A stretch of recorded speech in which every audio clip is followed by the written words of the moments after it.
Assalamualaikum warahmatullahi wabarakatuh. Hai teman-teman semuanya, kembali lagi di channel saya Mama Huyana Murifi.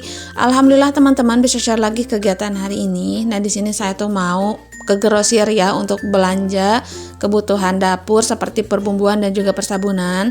Nah, di sini kata Pak suami ada grosir baru, jadi saya mau try on nih untuk ke sini ya. Jadi untuk grosir baru ini saya belum pernah beli ke sini dan alhamdulillah ternyata lumayan lengkap ya teman-teman. Jadi semua kebutuhan yang saya beli di sini tuh ada semua. Jadi saya tuh nggak perlu pergi lagi ke grosir lain ya teman-teman. Karena suka malas aja lah ya kalau kita itu pergi ke grosir terus barang-barang yang kita butuhkan itu nggak ada, terus kita pergi lagi ke grosir lain, itu tuh sangat malas banget ya saya mah. Jadi lebih baik satu grosir udah cukup deh gitu untuk kebutuhan semuanya. Jadi nggak perlu pergi-pergi kemana-mana lagi gitu ya, apalagi punya baby yang benar-benar super gercep banget kalau bepergian. Nah, barusan saya tuh ngantri dulu ya teman-teman, nunggu dulu pembeli yang lain untuk pergi, dan alhamdulillah sekarang tuh udah kosong, tinggal bagian saya. Nah, di sini saya punya catatan nih, barusan kan kelihatan ya ada kertas putih, itu tuh catatan-catatan yang mau saya beli teman-teman. Karena kalau nggak dicatat itu tuh suka kelupaan, jadi belinya itu kemana aja gitu ya, sedangkan yang dibutuhin itu tuh nggak dibeli. Jadi lebih baik saya catat aja sebelum pergi ke grosir, jadi biar nggak lupa gitu ya teman-teman, biar uangnya itu nggak mubazir kemana-mana. Nah, di sini saya udah ngomong nih sama yang punya grosirnya, dan yang punya grosir itu lagi ngambilin satu persatu kebutuhan yang saya beli ya teman-teman. Siapa nih di sini yang suka samaan seperti saya, kalau mau belanja-belanja apapun, mau ke pasar, mau ke grosir, itu tuh harus dicatat dulu biar nggak kelupaan. Nah, alhamdulillah di sini tuh lumayan lengkap ya teman-teman, dan di sini benar-benar baru banget saya mencoba ke sini, dan alhamdulillah itu tuh tempatnya lumayan bersih juga dan gak terlalu berantakan kayak gimana-gimana. Ya maklum ya teman-teman, kalau grosir seperti ini kan kebanyakannya seperti ini ya. Mungkin kalau kayak minimarket itu tuh jauh lebih rapi karena memakai etalase dan kita juga bisa mengambil sendiri ya teman-teman. Nah, di sini untuk persabunan dan juga yang lain-lainnya itu tuh benar-benar lengkap banget. Dan saya tuh nggak tahu nih untuk harganya ini tuh sama di grosir lain atau enggak. Kita lihat aja nanti setelah selesai atau setelah pulang ya teman-teman. Oke, singkat ceritanya di sini saya udah pulang ke rumah ya teman-teman, dan untuk unboxing perbelanjaannya nanti aja di video selanjutnya, karena di sini saya mau beres-beres dulu karena semalam kan pakaian kakak pikir itu tuh udah diberesin, dan di sini benar-benar berantakan banget. Apalagi kalau bulan puasa seperti ini pagi harinya, masya Allah kayak berantakan banget ya, rumah kecil berantakan, benar-benar bikin sumpek teman-teman. Jadi untuk unboxing belanjaan dari grosir insya Allah di next video aja. Nah, di sini untuk perbukuan saya beres-beres dulu, karena untuk lemari yang biru ini nih, yang di sebelah kiri saya itu tuh saya mau pindahkan ya teman-teman ke dekat rak buku ini. Dan saya pikir-pikir lagi kalau rak buku ini lebih baik saya pindahkan juga, karena kalau di sini semua itu tuh tempatnya kayak lebih sempit gitu teman-teman. Nah, di sini karena belum nyapu juga, di sini saya mau beres-beres aja, tapi mohon maaf apabila nanti nyapunya itu nggak saya videokan ya teman-teman. Nah, dan kemarin juga ada pertanyaan, ada saranin dari bunda-bunda yang katanya, Bun, bagaimana kalau di ruang TV itu ditaruh sofa terus dikasih karpet, pasti mantul banget biar nonton TV-nya itu nggak selalu di bawah. Masya Allah tabarakallah, di sini tuh sarannya mantul banget teman-teman, tapi yang pastinya itu uangnya ya teman-teman, atau dananya untuk beli sofanya, beli karpetnya. Kalau karpet sih ada, tapi di sini kembali lagi kan saya tuh punya anak yang benar-benar aktifnya Masya Allah ya, 3 lagi semuanya laki-laki, jadi yang pastinya itu gak bakalan suka diem lahnya mereka mah. Oke, untuk beres-beres di ruang TV-nya segini aja dulu ya teman-teman penataannya. Insya Allah nanti saya lanjutkan lagi untuk penataan rak bukunya. Di sini tuh gak bakalan disimpan di sini maksudnya ya, karena terlalu haririn teman-teman, jadi terlalu sempit gitu. Dan di sini juga ada pertanyaan dari Ibu Tati ya, yang katanya, Bun, mau tanya kalau masak nasi itu tuh dipakein minyak biar nggak gosong ya, karena saya juga kalau masak nasi itu tuh selalu gosong. Iya Bunda, saya juga itu tuh kalau pakai minyak biar nggak gosong, karena alhamdulillah alternatif pakai minyak goreng itu tuh alhamdulillah jadi nasinya itu nggak gosong teman-teman. Jadi di sini tuh biasanya saya kalau masak nasi pakai salam, pakai serai gitu. Tapi di sini balik lagi saya itu pakai minyak ya teman-teman. Karena kalau pakai minyak itu tuh nggak gosong ke nasinya. Karena rice cooker sekarang ya dengan yang dulu tuh beda banget. Jadi rice cooker yang sekarang itu gampang banget gosong teman-teman ke nasinya. Nggak tahu kenapa lah ya. Padahal itu tuh masih baru. Oke, singkat ceritanya di sini tuh saya udah mau masak teman-teman untuk berbuka puasa.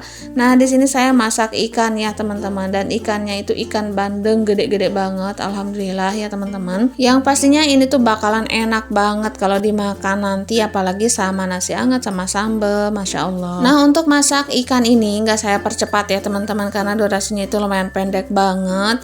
Ya udah nggak apa-apa, sesekali normal kayak gini nih. Nah kalau ngangkat ikan saya itu seperti ini ya teman-teman, ditirisin dulu biar minyaknya itu turun, terus nanti saya ngambil ikannya gitu ya setelah turun minyaknya, biar nantinya itu lebih garing dan enak dimakan juga. Dan di sini kemarin juga ada pertanyaan ini dari bunda-bunda yang katanya, kok kenapa goreng tempe, goreng ikan minyaknya itu cuma sedikit? Entah kenapa lah ya teman-teman, mungkin karena kebiasaan juga. Kalau mau menggoreng-goreng itu tuh secukupnya aja lah ya. Kita siasatin aja biar semuanya itu matang teman-teman. Yang pastinya itu jangan sampai kekurangan minyak aja ya teman-teman untuk menggoreng sesuatunya. Karena kalau menggoreng sesuatu banyak-banyak misalnya nih untuk minyaknya, terus memang sih ada oil pot, tapi di sini saya itu nggak bisa ya teman-teman, karena takutnya nanti nggak kepake, apalagi punya dede bayi yang kadang-kadang kita itu gercep ya teman-teman untuk nuangin minyak, takutnya itu kelupaan gitu, takutnya bekas apa terus dipakai dede bayi. Nah gitu, karena dede bayi sekarang kan udah makan telur ya teman-teman, walaupun hanya sesekali aja ya teman-teman ya. Pokoknya di sini menghemat aja lah ya teman-teman. Jadi menghemat sama irit beda kali ya. Karena di sini untuk menghemat menurut saya itu tuh jauh lebih disarankan, karena untuk apa? Untuk kebiasaan kita juga ya. Tapi untuk menggoreng kerupuk atau apa itu tuh juga saya nggak tahu teman-teman ya. Itu tuh suka banyak, tapi banyaknya itu nggak terlalu kayak gimana. Misalnya 1,5 liter atau 1 liter itu tuh dilangsungkan dimasukkan semuanya, nggak bisa kayak gitu. Jadi kalau mau menggoreng kerupuk atau apa itu tuh saya takar dulu minyaknya secukupnya aja gitulah teman-teman. Udah sedikit baru ditambahin lagi, udah sedikit ditambahin lagi, seperti itu ya teman-teman. Tapi untuk hasilnya teman-teman juga bisa lihat sendiri ya. Untuk kerupuk itu tuh mekar-mekar semua, dan untuk masakan alhamdulillah mateng-mateng gitu ya. Jadi nggak ada yang gagal. Mungkin ini tuh karena kebiasaan aja ya teman-teman untuk memakai minyak itu nggak terlalu banyak, namplok banget gitu ya teman-teman. Karena pernah sih saya masak itu tuh minyaknya sampai banyak, dan saudara saya itu ke rumah katanya jangan terlalu banyak-banyak pakai minyak, takutnya itu kolesterol ke kitanya sendiri, yang tadinya itu mau bikin makanan sehat jadinya itu nggak sehat. Nah dari situ tuh saya kebiasaan nakar minyak teman-teman untuk menggoreng, untuk numis, untuk apa-apalah semuanya ditakar dulu gitu. Jadi kalau ada teman-teman yang kurang suka dengan cara saya pakai minyak itu tuh sedikit ya menurut teman-teman, mohon maaf ya. Jadi skip aja lah teman-teman. Jadi di sini kembali ke sesuai dengan kebiasaan masing-masing. Oke, di sini untuk sambalnya diulek di wajan ya teman-teman, dan mohon maaf nih untuk masak kali ini benar-benar nggak dipercepat banget karena durasinya itu terlalu pendek teman-teman. Kalaupun dipercepat nantinya itu durasi videonya itu nggak sampai ke tujuan gitu ya. Dan mudah-mudahan walaupun kayak normal seperti ini, mudah-mudahan teman-teman itu nggak kesel atau nggak bosan. Nah dan untuk video selanjutnya mah nggak normal kayak gini lagi, enggak, karena menurut saya itu kurang saya banget, karena saya tuh lebih suka yang dipercepat ya teman-teman, jadi kayak semangat aja gitu ya untuk sesuatunya. Dan di sini untuk ngulek sambal pokoknya dihalusin semuanya, dan untuk sambalnya jangan khawatir pastinya itu nggak bakal gagal. Apalagi kalau untuk bumbunya ya kita takar aja, pokoknya diicip-icip rasa dulu gitu ya kalau bulan-bulan biasa ya teman-teman, atau hari-hari biasa. Tapi kalau untuk di bulan Ramadan seperti ini ya disesuaikan aja lah ya, dikira-kira aja gitu teman-teman.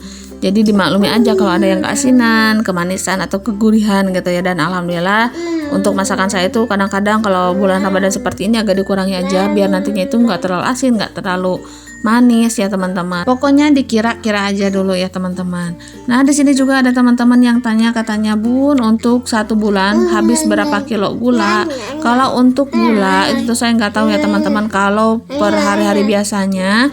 Tapi kalau untuk bulan Ramadan itu tuh sangat boros banget, karena gulanya itu bikin rujak juga atau bikin es ya teman-teman. Jadi double ya untuk bumbu, untuk takjil juga. Jadi untuk gula itu tuh saya nggak bisa menafsirkan berapa kilonya, karena saya nggak hitung ya teman-teman, nggak pernah hitung sama sekali. Dan itu tuh pertanyaan yang bagus menurut saya, itu tuh bisa menjadi sesuatu trik ya untuk berhemat. Jadi kita itu nggak bisa kebablasan.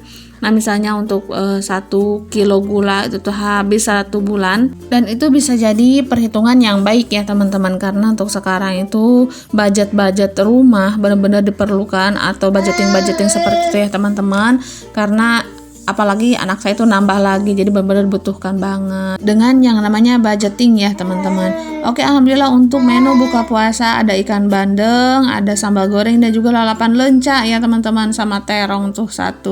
Alhamdulillah untuk masak-masak udah selesai. Di sini saya lanjut untuk bersih-bersih perabotan. Nah di sini juga ada pertanyaan nih dari teman-teman, Bun, kalau sahur bangunnya jam berapa untuk masak? Nah paling saya itu bangun sahur kalau mau masak di sahur pertama aja ya teman-teman. Jadi untuk sahur kedua sampai selesai itu tuh saya masaknya pas mau masak buka puasa atau sore hari. Jadi pas sahur itu diangetin aja. Jadi untuk setiap sahur nggak selalu bangun ya teman-teman. Jadi masaknya itu didahulukan, jadi tinggal diangetin aja.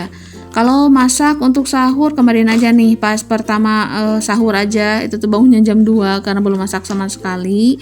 Jadi kalau seterusnya mah itu tuh masaknya sore hari ya teman-teman. Oke, di sini juga ada komenan yang katanya, Bun, gimana kabarnya? Gimana puasanya? Apakah lancar? Semangat konten ya. Semoga Bunda sukses terus.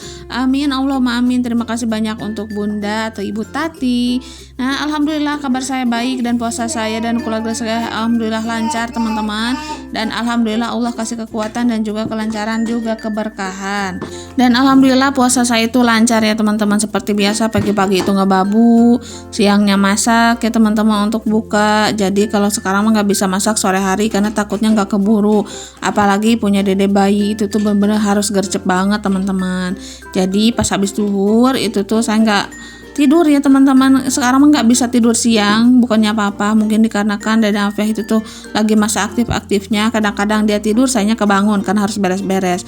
Nah udah saya ngantuk, dia yang kebangun ya teman-teman. Tapi di sini disyukuri aja, dijalani aja. Mudah-mudahan saya dan juga keluarga saya dan tentunya teman-teman semuanya dikasih kesehatan sama Allah Subhanahu Wa Taala. Amin, Allahumma amin. Oke, untuk bersih-bersih perabotan udah selesai. Jangan lupa juga untuk bersih-bersih wastafelnya teman-teman. Nah untuk di video kali ini agak bedanya itu nggak dipercepat ya untuk masak-masaknya, karena durasinya itu sedikit banget gitu ya teman-teman. Kalaupun dipercepat nantinya itu jadi 1 menitan atau 2 menitan gitu. Jadi untuk nambahinnya itu tuh belum ada ya teman-teman. Dan di sini juga ada video masak-masak untuk buka sahur dan juga takjil. Itu tuh insya Allah saya up di next video aja ya teman-teman. Pokoknya alhamdulillah senang banget hari ini tuh bisa belanja untuk kebutuhan di dapur, dan insya Allah nanti saya bakal videokan untuk beres-beres persetokannya ya teman-teman, karena itu tuh benar-benar dibutuhkan banget di perdapuran. Alhamdulillah untuk perabotan udah selesai semuanya saya cuci. Nah di sini saya lanjut ke depan rumah. Nah di sini ada Pak suami nih yang lagi nanam pohon terong ya teman-teman, karena kemarin saya udah bikin pupuk untuk terong tapi itu tuh nggak tumbuh, entah kenapa, mungkin bibitnya yang jelek kali ya, karena saya itu beli online teman-teman untuk bibitnya, dan juga nyimpennya itu terlalu kelamaan. Mohon maaf di sini berisik dubbingnya karena saya ditemenin Dede Afiah yang lagi main. Oke teman-teman, sampai di sini dulu. Assalamualaikum warahmatullahi wabarakatuh.